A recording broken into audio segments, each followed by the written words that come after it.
ఏమి తినబుద్ధి కావట్లేదు అన్నప్పుడు కేవలం ఒకే ఒక ఎగ్ తోటి ఇంటిల్లి పాదికి సరిపోయేలాగా నోటికి కమ్మగా కారం కారంగా పుల్ల పుల్లగా ఉండే ఈ ఎగ్ రెసిపీని తప్పకుండా ట్రై చేయండి, మీకు చాలా బాగా నచ్చుతుంది.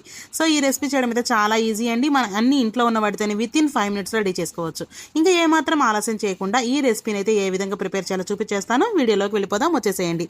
వీడియోని ఏమాత్రం స్కిప్ చేయకుండా లాస్ట్ వరకు చూడండి. రెసిపీ నచ్చితే లైక్ ఇచ్చి సబ్స్క్రైబ్ చేసుకోవడం మర్చిపోకండి. ఇప్పుడు మనం ముందుగా చెప్పిన విధంగానే ఒక ఎగ్ని తీసుకొని ఉడకపెట్టేసి దాని మీద ఉన్న షెల్ మొత్తాన్ని రిమూవ్ చేసేసి పెట్టుకొని తర్వాత ఈ ఎగ్ ని మనం ఈ విధంగా మీకు నచ్చిన సైజులో పెద్దవి కావాలంటే పెద్దవి లేదా చిన్నవి కావాలంటే చిన్నవి ఈ విధంగా కట్ చేసుకొని వీటిని మనం పక్కన పెట్టేసుకోవాలి. ఇప్పుడు పోపు కోసం మనం కడాయిని స్టవ్ మీద పెట్టేసుకున్న తర్వాత ప్యాన్ లోకి ఆయిల్ యాడ్ చేసుకోవాలి. తర్వాత ఇందులోకి ఆవాలు, జీలకర్ర, మినప్పప్పు ఇంకా శనగపప్పుని యాడ్ చేసేసుకొని ఇవి మంచిగా క్రంచీగా అయ్యే విధంగా మనం వీటిని అయితే ఫ్రై చేసేసుకోవాలి. ఈ పోపు అనేది ఎక్కువగా మాడకుండా దోరగా ఉండే విధంగా మనం అయితే పోపుని పెట్టేసుకోవాలన్నమాట. ఇందులోకి ఎండుమిరపకాయలను కూడా యాడ్ చేసుకోవచ్చు. ఇప్పుడు పోపు అయితే బాగా ఫ్రై అయింది. ఇప్పుడు ఇందులోకి మనం కరివేపాకుని యాడ్ చేసేసుకొని ఈ విధంగా మనం ముందు కట్ చేసుకున్న ఎగ్స్ను కూడా ఇందులో వేసుకొని ఫ్రై చేసేసుకోవాలి.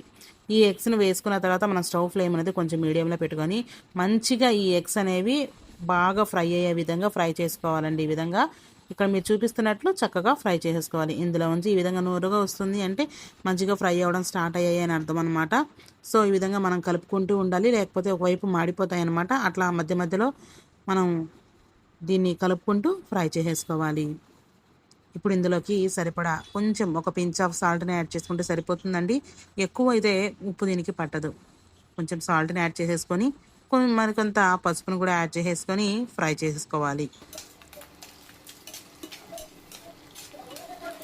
ఈ విధంగా ఫ్రై అవుతూ ఉండగా మనం నెక్స్ట్ ప్రాసెస్ కోసం అయితే స్టార్ట్ చేసేద్దాం. ఈ ఎగ్స్ అనేవి క్రంచీగా ఫ్రై చేసుకోవాలండి, గుర్తుపెట్టుకోండి. ఇప్పుడు ఒక బౌల్ని తీసుకొని మన ఛానల్లో ఫేమస్ అయిన టమాటా ఊరగాయ పికిల్ని అయితే ఇందులో యాడ్ చేసుకొని కొన్ని వాటర్ యాడ్ చేసి డైల్యూట్ చేసుకోవాలి.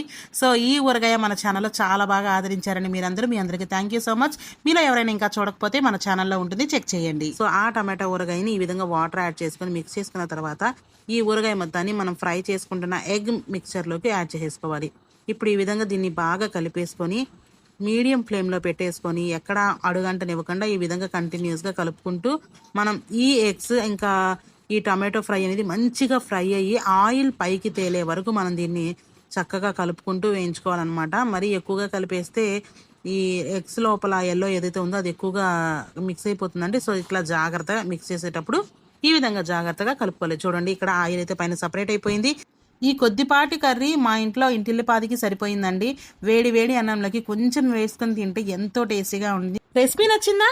అయితే లైక్ ఇవ్వండి. ఇలాంటి మరిన్ని రెసిపీస్ కోసం మన ఛానల్ని సబ్స్క్రైబ్ చేసుకోవడం మర్చిపోకండి.